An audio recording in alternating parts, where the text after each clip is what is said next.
Vamos a dar la clase de emergencias en oncología. Son temas que vemos todos los días en los pisos de internación. La idea es que sea una charla interactiva, me vayan preguntando, me van interrumpiendo y vamos despejando las dudas. Y ya las diapositivas las tienen para que les quede de guía. El temario, vamos a ver 5 temas que me parecieron los más relevantes, o las urgencias oncológicas más relevantes. A la cabeza, la neutropenia febril, síndrome de comprensión medular, vena cava superior, hipercalcemia maligna y síndrome de lisis tumoral. Entonces empezamos con la neutropenia febril. Sabemos que en los pacientes que están recibiendo quimioterapia citotóxica, que es la quimioterapia clásica, hay un compromiso en la mielopoiesis y en la integridad de la mucosa gastrointestinal, que son las células del cuerpo que tienen mayor alta tasa de recambio.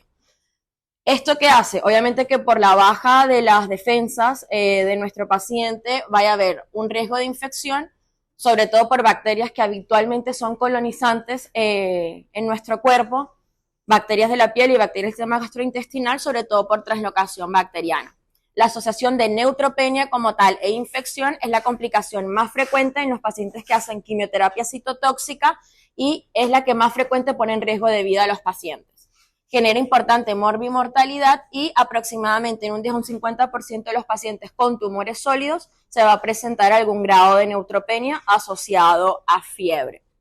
Ahora más adelante vamos a ver cuáles son las clasificaciones de riesgo que nosotros usamos para saber cómo enfocar el manejo en estos pacientes. A tener en cuenta que los pacientes obviamente con mayor grado de neutropenia, ya mayor tiempo de duración de la neutropenia, esto sobre todo para los pacientes hematológicos, va a aumentar el riesgo de infecciones graves y va a aumentar el riesgo de infecciones asociadas a hongos y virus.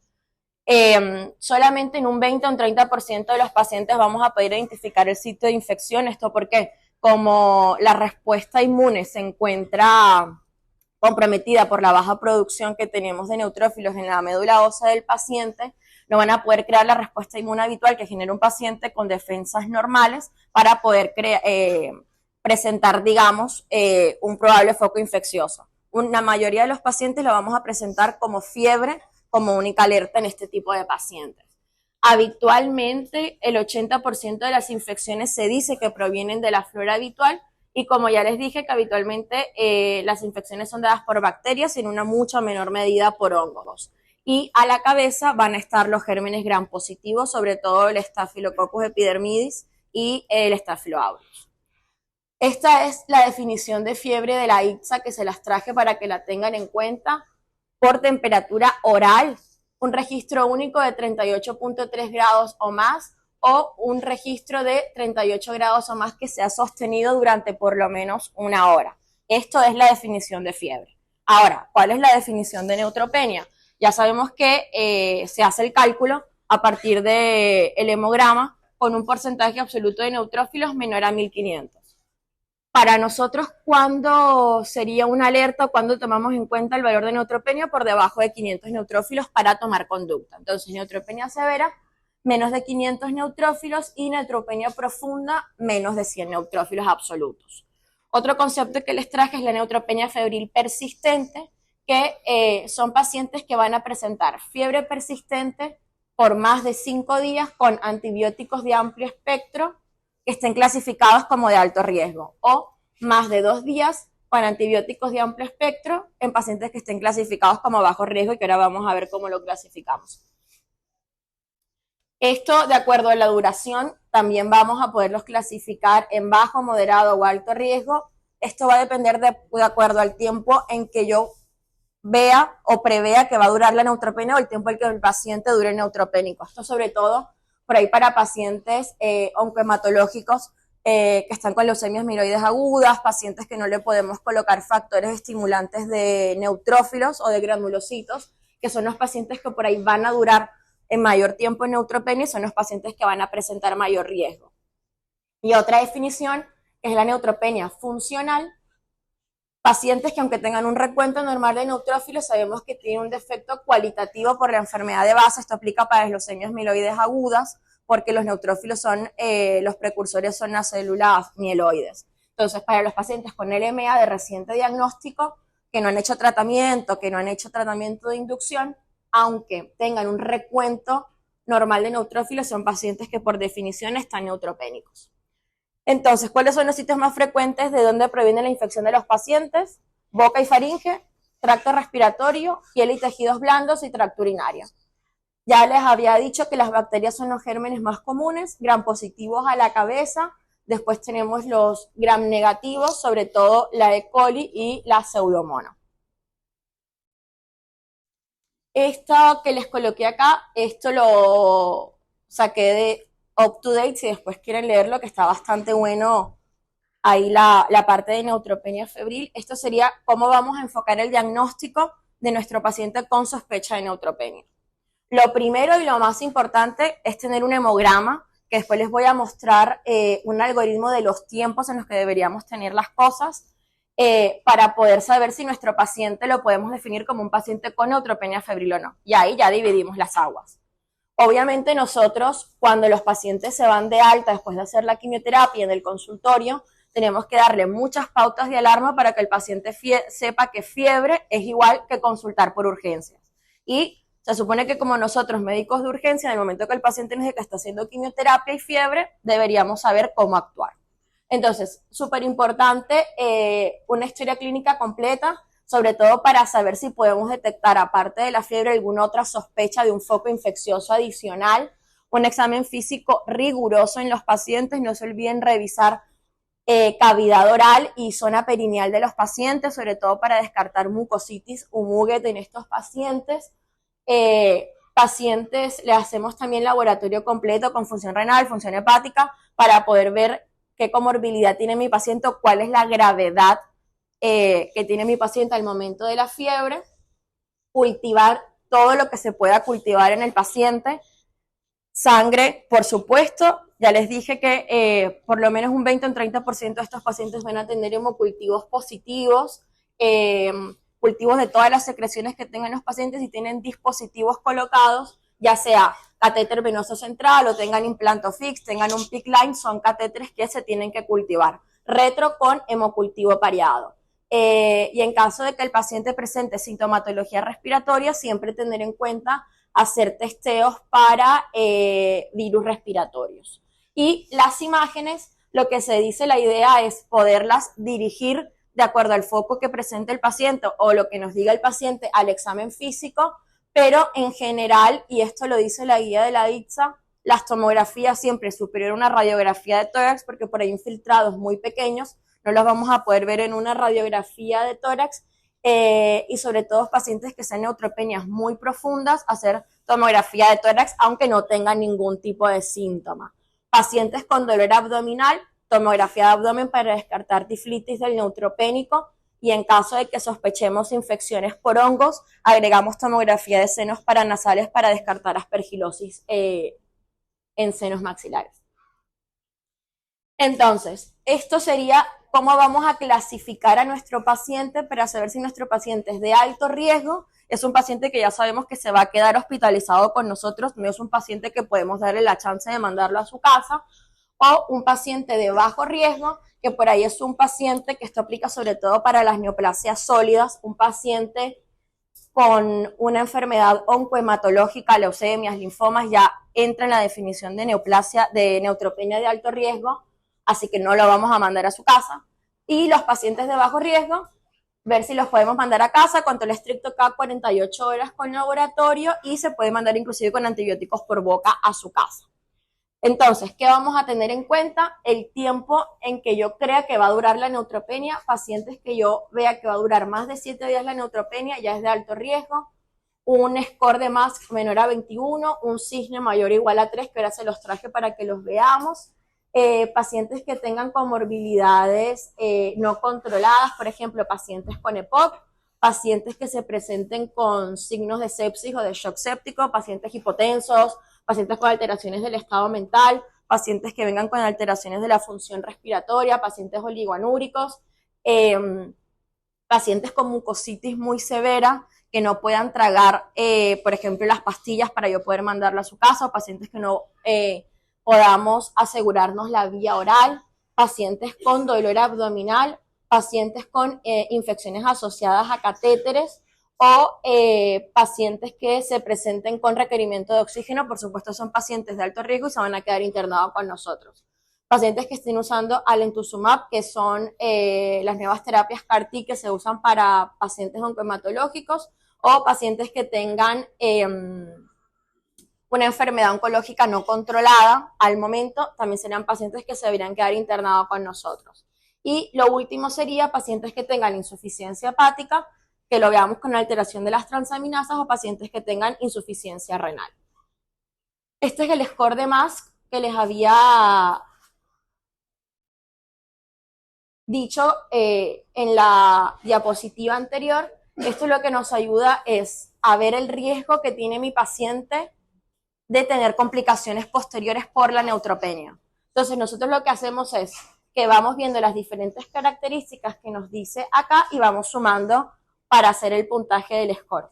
Un score menor a 21 ya me define el paciente como de alto riesgo, y un paciente mayor o igual a 21 me lo define como de bajo riesgo, que es lo que ya en realidad les había dicho. Si el paciente tiene síntomas leves, si el paciente está hipotenso o no, si el paciente está deshidratado, si la fiebre empezó por fuera o adentro de la hospitalización, la edad del paciente, y ahí vamos sumando. Y el otro score, que este es exclusivo para tumores sólidos, que es el score de Cisne. Este también nos ayuda a poder dividir a los pacientes entre bajo, riesgo intermedio y alto riesgo. Y acá lo que hay que tener en cuenta es el ECOG del paciente, que no se saben cuál es la escala del ECOG, que es para ver el performance status del paciente oncológico. Esto lo que nos dice es la funcionalidad de mi paciente. Es un paciente que no tiene síntomas por la enfermedad, que tiene síntomas leves, es un paciente que pasa más del 50% en la cama, o es un paciente postrado. Entonces lo dividimos en ECOG 1, 2, 3 y 4. Habitualmente los pacientes que tienen un ECOG mayor o igual a 2 son pacientes que no son candidatos a hacer tratamiento oncoespecífico porque tienen un deterioro funcional bastante marcado, y son pacientes que habitualmente pasarían a ser para cuidados paliativos. Entonces, por supuesto, son pacientes que van a estar en peores condiciones clínicas y ya de entrada nos da más puntos. Después, tener en cuenta, se repite varias cosas de la anterior. Si el paciente tiene mucositis, si el paciente presenta hiperglicemia, EPOC, o tiene alguna comorbilidad cardiovascular. Entonces, clasificamos a mi paciente como de alto riesgo, de bajo riesgo, esto que ya se los dije, tener en cuenta las comorbilidades, y bajo riesgo, que sobre todo en pacientes con tumores sólidos, y que yo sé que la neutropenia la voy a resolver rápidamente. Entonces, ya sabemos que le calculamos el MASC, ya definimos que mi paciente tiene una neutropenia febril por todo lo que vimos, un paciente que lo clasifiqué como alto riesgo por todo lo anterior, hospitalizado, antibióticos endovenosos. ¿Cuál es la meta en este caso? Que yo en los primeros 60 minutos, desde que el paciente pisa la puerta de la clínica, la puerta de la emergencia, el paciente ya tiene que tener el hemograma con el recuento de neutrófilos, ya tiene que estar cultivado y ya tenemos que haberle puesto la primera dosis de antibiótico. Esto es la urgencia más frecuente, más mortal. Los pacientes se nos mueren rápido si no actuamos, entonces es por eso que en las guías lo que hacen es como equipararlo a los tiempos de los pacientes infartados. Entonces es lo mismo, en los primeros 60 minutos ya tenemos que haber hecho todo. Pacientes de bajo riesgo, que sabemos que tienen una vía oral preservada y que los podemos mandar a su casa. Control estricto cada 48 horas con laboratorio, los podemos mandar con esquemas por vía oral, haciendo cubrimiento de amplio espectro de bacilos gram positivos y bacilos gram negativos. ¿Por cuántos días los vamos a dejar? Hasta que el paciente deje de hacer fiebre y hasta que el paciente salga de la neutropenia, que habitualmente son de 5 a 7 días. Por supuesto que si los cultivos llegaran a venir positivos, hacemos ajuste de acuerdo al antibiograma. Entonces, esto ya sería para pacientes de alto riesgo. Más que tengan en cuenta estas opciones que yo les puse acá, ¿cuál es la idea? Poder saber cuál es la flora intrahospitalaria que nosotros manejamos, sobre todo para pacientes que hacen fiebre dentro del hospital, para saber cuál es el germen más común y cuál sería el protocolo de neutropenia para empezar a cubrir. Acá siempre empezamos con cefepime o con pipertazo. y en qué pacientes voy a agregar sí o sí a este esquema de monoterapia vancomicina. ¿Cuál es la idea de la vancomicina? Que yo pueda cubrir Staphylococcus meticilino resistente en mis pacientes. Sería pacientes que vienen chocados o hipotensos, pacientes que tienen infecciones relacionadas a catéter o infección de piel y partes blandas, por ejemplo, pacientes que tengan alguna celulitis o pacientes que tengan algún catéter intravenoso que yo crea que ese es mi foco de infección, agrego vancomicina. Pacientes que ya hayan tenido cultivos previos positivos para gérmenes gram positivos, o por ejemplo, si yo le puedo hacer portaciones a mis pacientes y el paciente está colonizado por Staphylo aureus, también debería cubrirlo. Pacientes que por alguna razón están haciendo profilaxis con quinolonas, o pacientes con mucositis severa, a esos pacientes de entrada les agregamos vancomicina.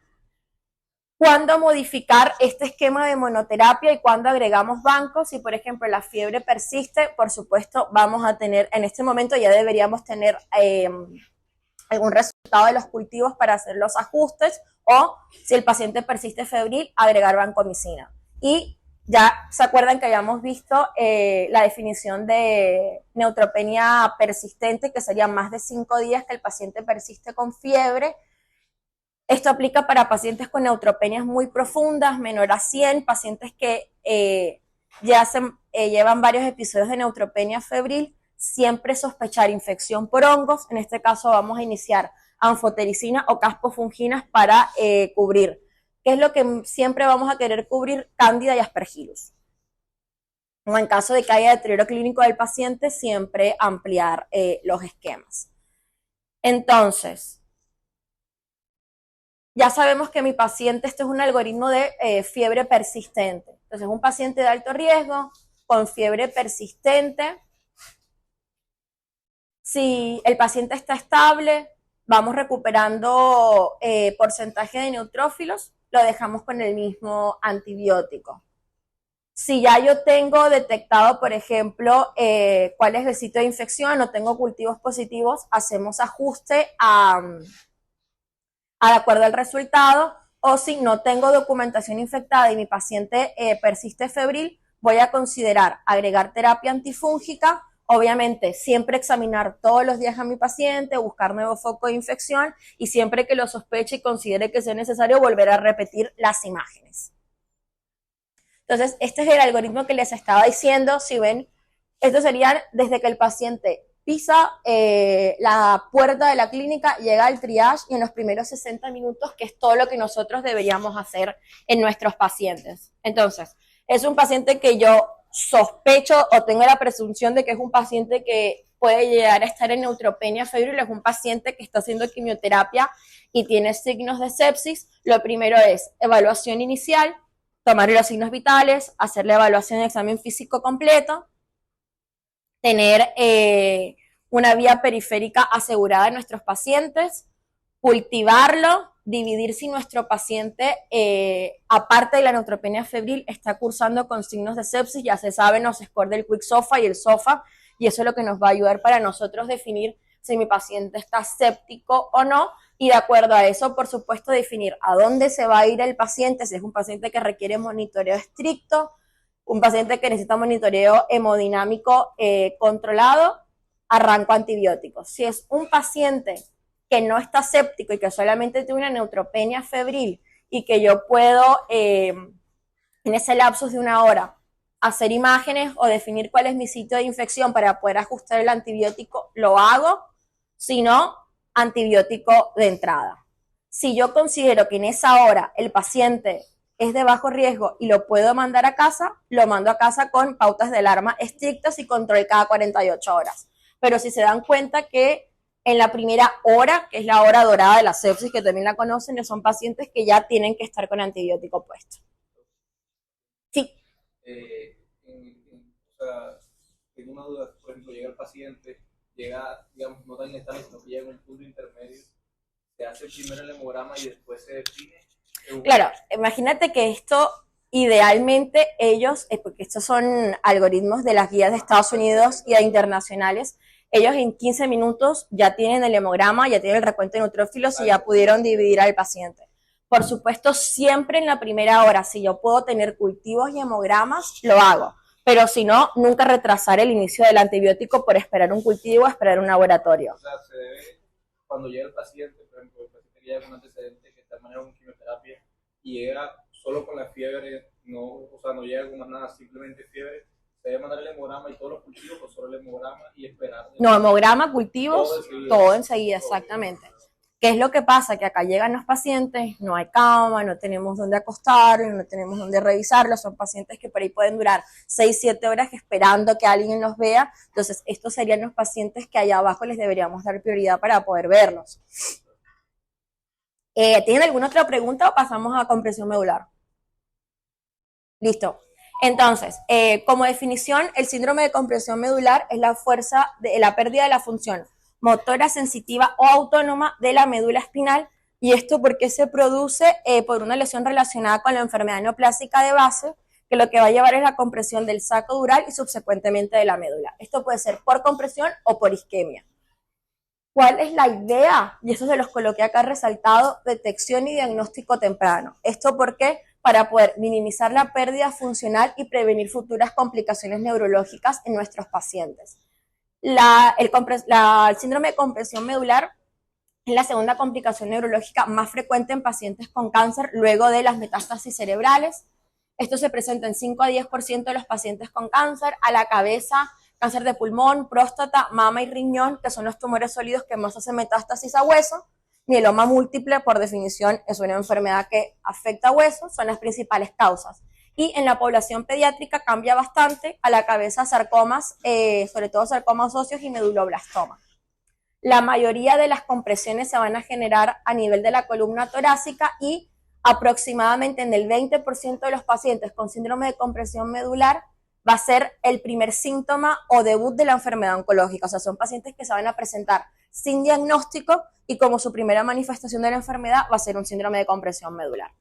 Estos son los dos mecanismos de compresión que les estaba diciendo, ya sea por alguna fractura patológica, porque hay un cuerpo vertebral infiltrado por un depósito metastásico. Esto hace que un fragmento óseo comprometa la estabilidad de la columna vertebral y hay una lesión directa de la médula ósea. Lo otro que podemos tener es edema vasogénico a nivel de la médula, esto por lesiones intramedular, intradurales o masas, o que haya propagación de tumores neurogénicos intraneurales. Esto sobre todo aplica para linfomas, y lo que se va a generar es isquemia, compromiso de la perfusión, necrosis, y ahí vamos a tener la pérdida de la función de la médula. ¿Cuáles son los signos y síntomas? Por supuesto, a la cabeza el dolor. El 95% de los pacientes se presentan con dolor a nivel del sitio de la lesión. Este dolor es predominantemente nocturno, sobre todo porque saben que por la producción de catecolaminas los picos son habitualmente diurnos. Entonces cuando el paciente está de noche ya por descansar, que está por dormir, el dolor habitualmente se intensifica. Este dolor empeora con el decúbito, con las maniobras de Valsalva, y mejora con la sedestación. Y este dolor puede preceder al síndrome de compresión medular hasta en una media de 2 meses. Así que en un paciente con diagnóstico de cáncer que empiece con dolor lumbar, es mandatorio hacer una imagen de columna. Los pacientes se van a presentar con debilidad muscular, alteraciones motoras y sensitivas, disfunción autonómica, ya sea con incontinencia urinaria, rectal o sexual, hipotensión ortostática, y ya los signos a nivel del examen físico, cuando ya está establecido el síndrome de compresión medular, va a tener pérdida de las modalidades sensoriales hasta el nivel de la lesión, pérdida de fuerza y reflejos, compromiso vesical, compromiso del esfínter anal y paraparesia flácida. Los niveles de afectación, que eran los que ya les había dicho, la mayor se va a presentar a nivel de columna torácica en un 60 hasta un 70%, los otros pueden ser a nivel cervical, que obviamente son pacientes que se pueden llegar a presentar inclusive con cuadraplegia, y pacientes a nivel lumbar, que ya es muy raro que a ese punto haya todavía cono medular, así que se pueden llegar a presentar más como síndromes de cauda equina que como un síndrome medular como tal. En cuanto al diagnóstico, lo que ya les dije, sospecharlo en todo paciente con dolor o un paciente que tenga dolor crónico y que ya sepamos, por ejemplo, que tiene metástasis óseas y que le cambien las características del dolor. siempre que va a ser de elección, una resonancia que nos va a ayudar a identificar el nivel de la lesión y nos va a permitir planificar la cirugía o la radioterapia. El centellograma me parece que cada vez tiene menos utilidad con todas las técnicas nuevas que hay, pero bueno, nos ayudaría a saber si el paciente tiene otro tipo de metástasis óseas en el resto del cuerpo, pero no nos va a ayudar a, como tal, a tener diagnóstico de la lesión. Tomografía para terminar de estadificar a mi paciente de tórax, abdomen y pelvis en caso de que debute con una enfermedad oncológica, y siempre que no tenga diagnóstico, la biopsia es obligatoria. Entonces, tratamiento, corticoides, esto sería como un tratamiento de sostén, porque obviamente siempre el tratamiento va a ser tratar la enfermedad de base con el tratamiento oncoespecífico que el paciente requiera, pero bueno, corticoides para reducir el edema vasogénico, manejar el dolor. Lo que hacemos es iniciar con una dosis endovenosa de Dexa y después continuamos 16 miligramos vía oral repartido en 2 o 3 dosis por día. La analgesia que el paciente requiera. Son pacientes que tienen mucho mayor riesgo por la postración de hacer trombosis venosa profunda y tromboembolismo pulmonar. Así que en estos pacientes siempre tromboprofilaxis con enoxaparina o heparina de bajo peso molecular. Radioterapia y descompresión quirúrgica son las otras dos técnicas que yo voy a tener para tratar de que mi paciente quede con la menor secuela funcional posible y que no se presenten complicaciones posteriores. Algo que no les dije, que no lo coloqué en las diapositivas, me parece, es que el síndrome de compresión medular lo voy a dividir en agudo o crónico de acuerdo al tiempo de instauración. Agudo, primeras 48 horas, son los pacientes que más que potencialmente van a poder recuperar la mayor funcionalidad a nivel de la médula, y a medida que pasa el tiempo y que se instaura la lesión es mucho más difícil que ellos puedan recuperar la función. ¿A qué pacientes voy a llevar a cirugía? Pacientes jóvenes de muy buen pronóstico, que yo sepa que pueden aguantar una cirugía de estas, pacientes que se presenten con radiculopatías dolorosas, pacientes que por ahí tengan una recidiva en un paciente que no lo pueda volver a irradiar, pacientes con primario desconocido para tomar muestra, o pacientes con columnas inestables. Y acá les coloqué una tablita de cuáles son los tumores más radiosensibles, para que sepan por ahí cuáles son los tumores que yo preferiría irradiar y cuáles no.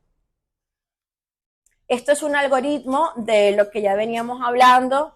Siempre que haga la sospecha de síndrome de compresión medular, hacer mi resonancia para diagnóstico, evaluación multidisciplinaria con neurocirujanos, ortopedistas, el oncólogo, el radioterapeuta, y definir si mi paciente es candidato para cirugía. Mira que acá se los coloca tener en cuenta, cierto que no señala, las primeras 48 horas desde el inicio de los síntomas para yo definir si es un paciente que se va a beneficiar de cirugía, y si no, directamente lo llevo para radioterapia. ¿Alguna pregunta de esto? Listo, el próximo entonces es el síndrome de vena cava superior, que son los conjuntos de signos y síntomas que van a resultar ya sea de la compresión externa o de la obstrucción interna de la vena cava superior, ya sea por una trombosis, un trombo tumoral que se forme adentro de la cava, o por compresión extrínseca. Del 73 al 97% de los casos de síndrome de vena cava superior se van a presentar como procesos malignos o van a estar asociados a enfermedades neoplásicas. Hay otras enfermedades no neoplásicas que pueden dar síndrome de vena cava superior, pero bueno, ese no es el tema de la clase. Se puede presentar también de forma aguda o subaguda, y esto también es algo que impacta en el pronóstico del paciente. Pacientes que debuten con síndromes de vena cava superior tienen una mediana supervivencia de alrededor de 6 meses. Esto inclusive para pacientes que hacen tratamiento, y para pacientes que no reciben tratamiento tienen una mortalidad de aproximadamente 2 meses. ¿Cuáles son las causas? A la cabeza vamos a tener el cáncer de pulmón, sobre todo el cáncer de pulmón de células pequeñas, linfoma, enfermedades o neoplasias que hagan metástasis al mediastino, en este caso sobre todo a la cabeza, cáncer de mama y los tumores germinales, tumores primarios del mediastino, sobre todo por ejemplo timomas y sarcomas, y otras causas no malignas que están ahí abajo, por ejemplo tuberculosis, pacientes que hagan una trombosis por algún dispositivo, falla cardíaca congestiva, pero bueno, eso ya sería otro tema aparte. Entonces, ¿cuál sería la triada del síndrome de vena cava superior? Edema en esclavina, que es el edema en miembros superiores, disnea y circulación colateral. Esas serían siempre las tres cosas que tenemos que buscar en el examen físico de nuestros pacientes. Tener en cuenta que son pacientes que la disnea se empeora sobre todo con el decúbito porque el retorno venoso en decúbito es mayor que cuando están sentados o de pie, pacientes que pueden llegar a presentar alteraciones visuales, cefalea, estridor, náuseas, mareos y se pueden presentar también con cianosis, pletura facial o papiledema. Esto es una clasificación para poder determinar cuál es la gravedad de los síntomas de mi paciente y esto que lo que nos va a tratar de ayudar o decirnos es cuán rápido debemos actuar. Entonces, ¿a qué pacientes tengo que pasar a la terapia intensiva? ¿A qué pacientes tengo que tener monitorizados? ¿A qué pacientes, por ejemplo, voy a decir llevarlos a una trombolisis o una trombectomía de urgencia? ¿A qué pacientes voy a llevarlos a hacerle radioterapia de manera inmediata? De acuerdo a esta escala, nos va a ayudar a definir cómo vamos a actuar con nuestros pacientes. Esto es una foto para que vean la circulación colateral, que obviamente está bastante exagerada, pero se ve bastante marcada en los pacientes. Y el síndrome de Horner, que es en los pacientes que tienen tumores del opérculo torácico o pacientes que tienen tumores del ápice pulmonar, sobre todo el lado izquierdo, que se van a presentar con tosis, anhidrosis y miosis. En cuanto al diagnóstico, ¿cómo vamos a hacer diagnóstico? Gold estándar, la cabografía. ¿Por qué? Porque vamos a poder ver cuál es el mecanismo de la obstrucción, ya sea porque hay una compresión extrínseca por tumor, por ganglios, o si hay un trombo intraluminal a nivel de la cava, o si, por ejemplo, es un paciente que tiene infiltración de los vasos sanguíneos por el tumor. Tomografía de tórax con angiotomografía para poder establecer la localización de la compresión. La resonancia no la hacemos de rutina. La radiografía de tórax puede mostrar alteraciones patológicas hasta un 80%, pero la verdad es que es bastante inespecífica. Por supuesto, un buen examen físico, una buena anamnesis en nuestros pacientes, y si mi paciente no tiene diagnóstico, necesito tomar biopsia para anatomía patológica, porque al final el tratamiento siempre va a ser tratar al tumor. Estos son unos ejemplos por tomografía y por radiografía. Y en cuanto a medidas generales de tratamiento, entonces tenemos. Ahí está. Dentro de medidas generales, siempre tratar de mantener la cabecera a 45-90 grados. Le decimos a los pacientes que eviten estar acostados del todo. Oxigenoterapia si lo requieren o para que tengan mayor confort. En cuanto a lo farmacológico, tener en cuenta que los diuréticos son controvertidos porque no es que mi paciente, no lo queremos depletar de volumen en todo caso, así que algunos dicen que lo agregan al algoritmo, otros dicen que no. Los glucocorticoides también está medio discutido el uso de ellos porque en realidad acá no hay mecanismo de inflamación como para usar corticoides, pero en varias series los usan con resultados medio contradictorios, pero en todo caso las guías dicen, si vamos a usar glucocorticoides, Dexa 8 miligramos cada 8 a 12 horas. Anticoagulación, enoxaparina a dosis de 1 miligramo por kilo cada 12 horas, sobre todo en casos de que tengamos trombosis tumoral y para prevenir recurrencias, y en caso de que el paciente presente disnea o dolor, uso de morfina endovenosa o morfina oral. Por supuesto, ¿cuál es la idea del tratamiento? Hacer tratamiento dirigido si tengo un cáncer de pulmón, si tengo un linfoma, si tengo un cáncer de mama. Siempre pensar que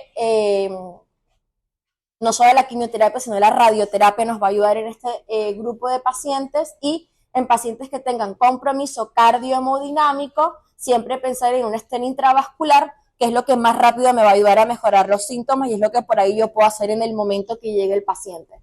Y esto lo llevamos a hemodinamia y se los colocan enseguida. Y obviamente en hemodinamia con la cabografía vamos a evaluar si el paciente necesita trombolíticos o no. Después tenemos la hipercalcemia maligna. Sí. Cuando se hace la cabografía, sí se sospecha eso se debe ir enseguida a colocar el stent o Sería lo ideal, pero viste que entonces que la EPS te autorice el stent, que entonces habitualmente se hacen 2 tiempos. Pero si estás en un centro que tiene los materiales, le haces la escabografía y le puedes colocar el stent enseguida, lo colocas enseguida. Exactamente. Entonces, hipercalcemia maligna es el síndrome parenoplásico más común que se produce en los pacientes con cáncer. Ya sabemos cuál es la definición de hipercalcemia. Es mucho más frecuente en cáncer de mama, cáncer renal, cáncer de pulmón y mieloma múltiple, y que un paciente se presente con cáncer y hipercalcemia siempre es de peor pronóstico. O sea, todo lo que vimos hasta ahora ya sabemos que les empeora el pronóstico a los pacientes. ¿Cuáles son los 3 mecanismos de hipercalcemia? Producción ectópica de paratormona, y no es vitamina D, ahí me equivoqué. Pacientes que se presenten con metástasis líticas o pacientes que tengan producción de hormona parecida a la paratiroides por hasta en un 80% de los casos, que este es el mecanismo de hipercalcemia más común. ¿Cuáles van a ser los signos y síntomas de nuestro paciente? Entonces, las manifestaciones se van a presentar de acuerdo a los niveles de hipercalcemia que tengamos en nuestro paciente y de cuán rápido es el ascenso del calcio en nuestro paciente. No es lo mismo para ahí un paciente que se presente con hipercalcemia crónica a un paciente que se presente con hipercalcemia aguda, y ya son los pacientes que nosotros vamos a definir como que están en crisis hipercalcémica, y es un paciente que por definición se va a encontrar deshidratado. ¿Qué vamos entonces a tener nosotros? Insuficiencia renal, porque es un paciente que está deshidratado, depresionado de volumen. Así que son pacientes que se presentan con insuficiencia renal aguda. A nivel cardiovascular, de acuerdo a los niveles de sodio, pueden haber trastornos a nivel de electrocardiograma. Son pacientes que se van a predisponer a arritmias, inclusive paro cardíaco. Así que de acuerdo al nivel de calcio, pensar que son pacientes que van a necesitar monitoreo cardiohemodinámico estricto por ahí en la unidad de cuidados coronarios. Y a nivel del sistema nervioso central, son pacientes que van a tener deterioro a nivel de conciencia y pueden desarrollar inclusive cuadros de estupor o coma en un plazo de tiempo bastante cortos. Esta diapositiva lo que les muestra es los diferentes signos y síntomas de acuerdo a los diferentes órganos.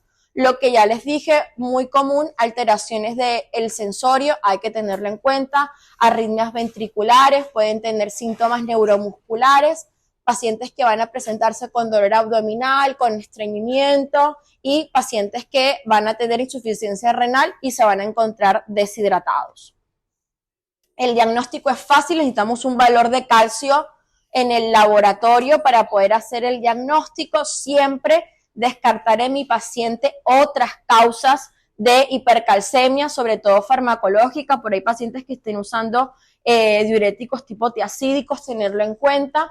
Y después lo que vamos a ayudarnos a dividir cómo va a ser el manejo del paciente para poder descartar otras causas, va a ser los niveles de paratormona en sangre. Si por ahí son pacientes que se pueden llegar a presentar con un hiperpara primario asociado a su tumor y que no tenga nada que ver con hipercalcemia maligna, o pacientes que por ahí tengan alteraciones de la vitamina D, por ejemplo, tirotoxicosis, o pacientes que tomen vitamina D de forma crónica y tengan intoxicación por vitamina D. Descartar todo eso, y siempre, una vez que descartemos otras causas, ya nos quedamos con el diagnóstico de hipercalcemia maligna.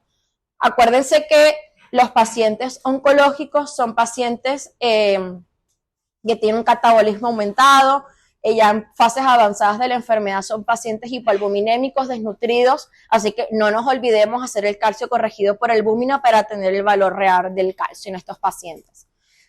Tratamiento, nos vamos a definir el tratamiento de acuerdo a los valores de calcio que tenga el paciente en sangre y si el paciente tiene síntomas o no tiene síntomas secundarios a la hipercalcemia. Por ejemplo, un paciente asintomático y que tenga valores de calcio por debajo de 12, podemos hacer hidratación vía oral. Entre 12 y 14 sin síntomas, tratamiento conservador, y mayor de 14 o con síntomas, vamos a hacer tratamiento inmediato. Siempre hidratación endovenosa, calcitonina y bifosfonatos, o denosumab en caso de que el paciente presente falla renal. Y esto es la tablita de cuáles son los diferentes estrategias que tenemos nosotros para hacer tratamiento con los pacientes, al cuánto tiempo empieza a actuar cada uno de los tratamientos y cuál es la duración de la acción de cada uno. Acá les recalco que la calcitonina a las 48 horas hace taquifilaxis por down regulation de los receptores y después de las 48 horas deja de funcionar. O sea que una vez que ya yo empecé la calcitonina en mi paciente, yo tengo que haber pensado que tengo que haberle colocado o el bifosfonato o el denosumab, que son los que actúan, tienen tiempo de duración más larga para poder controlar posteriormente mis niveles de calcio en sangre. Y en pacientes que sean refractarios al manejo conservador, son pacientes que me va a tocar dializarlos. Esto es todo lo que ya les dije, no se los voy a repetir. La verdad es que la furosemida está en las guías, pero es bastante controvertida porque tenemos el riesgo de hacer depresión de volumen en nuestros pacientes y ya sabemos que son pacientes que por definición están deshidratados y la verdad es que la furosemida yo en lo personal trato de no usarlo, al menos que el paciente tengan signos de, pues tengan mucho balance positivo, por ahí lo vean que esté muy hematizado con el balance que le estamos haciendo. Si no, yo preferiría no usarlos. Tener en cuenta que los bifosfonatos como el pamidronato, el ácido zoledrónico, el ibandonatro, se ajustan a la función renal y con clearance por debajo de 30 no los usamos. ¿Aló? Hola, ¿cómo está? Ah, bueno, yo estoy terminando una clase acá con los internos y lo veo en el piso. Listo.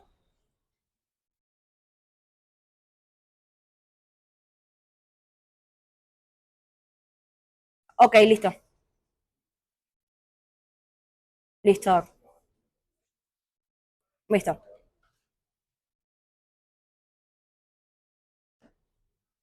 Ah, bueno, les estaba diciendo, el bifosfonato de elección entonces es el ácido zoledrónico porque está demostrado que en caso de hipercalcemia es el que tiene mayor potencia y si por alguna razón no puede usar el bifosfonato, denosumab. Pacientes que tengan alteraciones a nivel cardiovascular, que tengan hipercalcemias refractarias, calcio mayor de 18, hemodiálisis. Y esto que dice acá, los quelantes de calcio ya no los usamos más por toxicidad y por supuesto tratamiento oncoespecífico. Y ya el último, que es el síndrome de lisis tumoral, este es un síndrome metabólico agudo, que esto es causado por la liberación de ácidos nucleicos, proteínas y metabolitos intracelulares al torrente sanguíneo como consecuencia de la lisis de las células cancerígenas. Es una complicación que es potencialmente mortal. Esto puede ser secundario al tratamiento de quimioterapia o pacientes que tengan mucho volumen de células sanguíneas, por ejemplo, pacientes con leucemias que pueden presentar lisis espontánea del tumor. Y acá por eso les coloco que es mucho más frecuente en neoplasias oncohematológicas que en tumores sólidos, porque no son tumores que tengan tanto volumen de células como por ahí tienen las leucemias o los linfomas. Esto es la fisiopatogenia del síndrome de lisis tumoral. Ya sabemos que... ¿Tienen alguna duda o quieren que terminemos ya? Entonces, síndrome de lisis tumoral, sabemos que en el momento en que va a haber lisis de la membrana celular, todo eso que se encuentra en el citoplasma de la célula neoplásica lo vamos a tener en el torrente sanguíneo, sobre todo ácido úrico, se presenta hiperuricemia por el catabolismo de los ácidos nucleicos.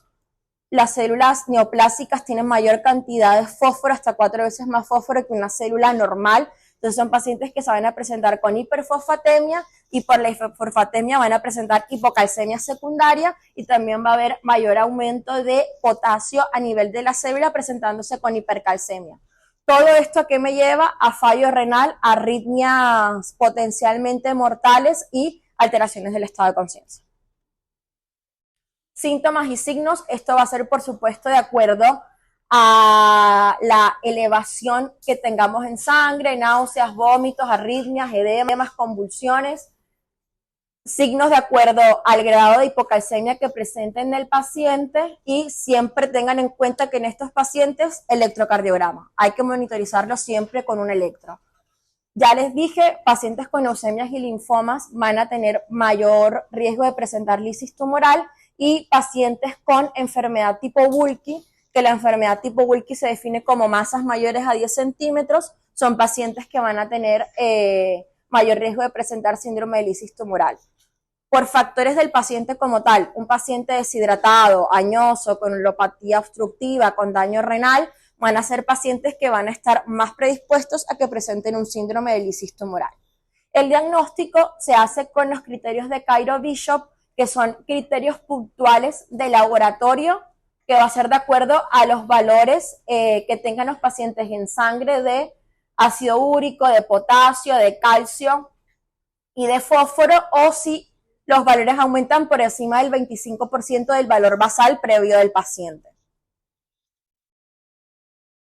Entonces, tengo un criterio clínico de estos de Cairo-Bishop, que ya los dije, más uno de los siguientes, o sea, una manifestación clínica por la lisis tumoral, ya es un paciente que hace diagnóstico de un síndrome de lisis, ya sea que el paciente se presente con convulsión, con arritmia o con insuficiencia renal aguda. O si el paciente tiene dos criterios de Cairo-Bishop, ya hago diagnóstico de síndrome de lisis tumoral.